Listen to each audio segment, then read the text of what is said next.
and gentlemen, we're going to keep this show going. One of my good friends, this dude is an absolute crusher, known all around the Sacramento area as a comedy scene. Guys, can we get loud for Bassil?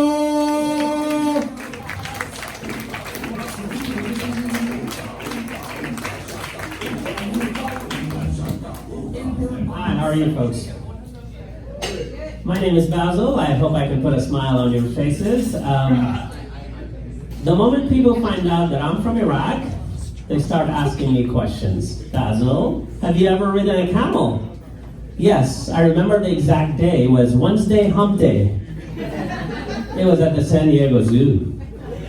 Bassil, do you come from money, from oil? Sure. BP gas stations stand for Bassil and Pops. No.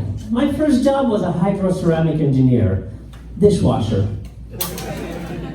Then they start asking me a little more serious questions. Bassil, how did you even leave Iraq? Iran. How did you meet your American wife? I saw her across a crowded room. I felt that certain something. I had to meet her. I walked up to her. I was hoping she's not arachnophobic, which is fear of Iraqis. She was wearing a dress so tight it was hard for me to breathe. Now, I could have said to her, hey, I'm from Iraq, you got a big rack, let's dance. But I didn't. I could have said to her, hey, did you know once you go Iraqi, you'll never go backy? But I didn't. Instead, I went with class and elegance. I said, hey, have you ever traveled to Iraq? She said, no, I've never. Why do you ask? I said, because I want to bag that ass. Thank you. It worked. 2.5 months later, we announced our engagement. And the moment we did, people started doubting that this is a green card marriage, it's a marriage, it's got citizenship written all over it. After all, she's light, I'm brown. She's American, I'm Iraqi. She's Catholic, I'm Muslim. She's a PhD, I'm an MD, which stands for major disappointment. And it was adding a little friction to our relationship, so I wanted to talk about it because I'm like the woman in this relationship. I like to talk. So at 3 o'clock in the morning on our wedding date, I went up to her place and knocked on the door. Finally, she opened the door. And the first thing I said to her was, wait, is this what you look like without makeup?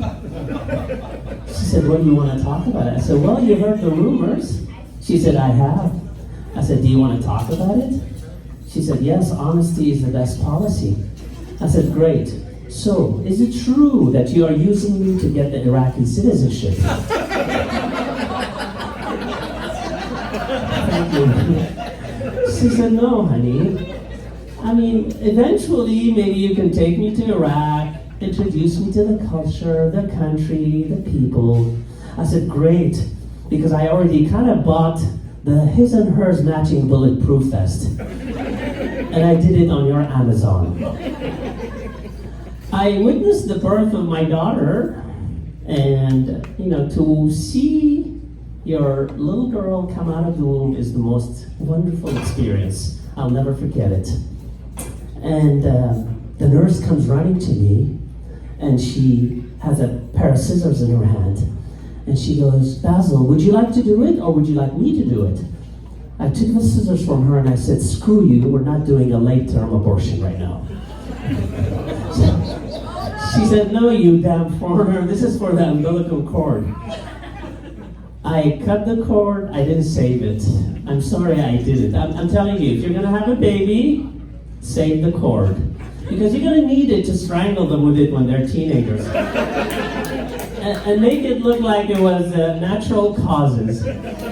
Your Honor, I know she's 15. Your Honor, I know it's a medical mystery. May I be excused? Now, again, people ask me more questions. Like, Bassil, why is it your God so angry, wants to kill Jews and Christians? I'm like, no, that's not true. My God is your God. We have all the same concepts. We have heaven and we have hell. Hell, fire, Satan, sulfur, lots of politicians, and they take walk-ins.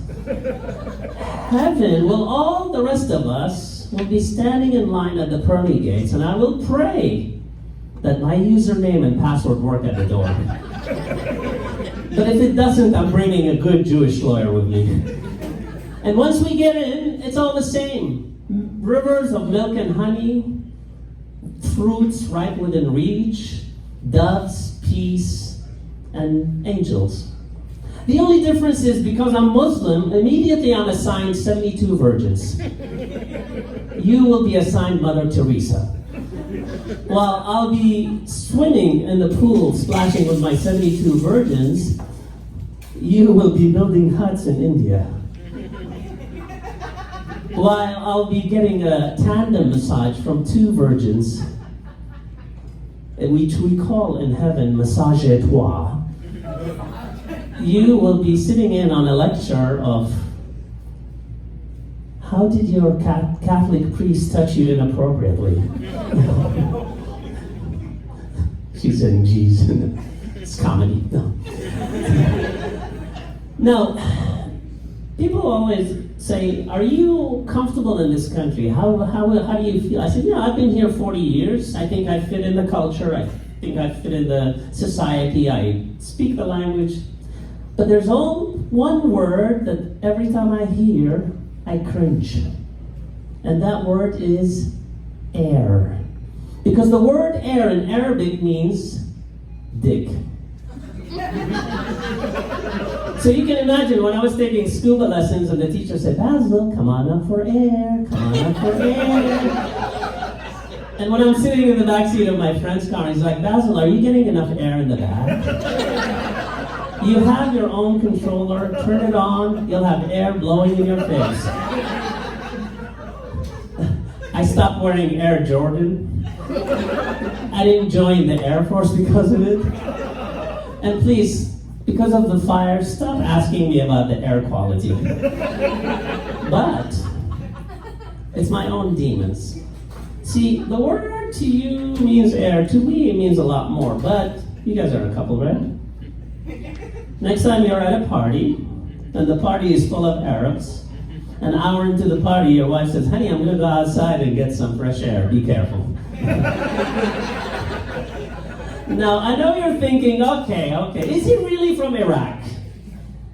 And if he is, where is his unibrow? Every Iraqi has the unibrow. And not to confuse it with the Unabomber, it makes me look angry, frowny, and terroristy. I used to shave it back home with a special razor, but it was confiscated in the airport when I came in here. See, because the razor has 3 blades. The first blade lifts, the second blade cuts, and the third one yells, Allahu Akbar! Death to America!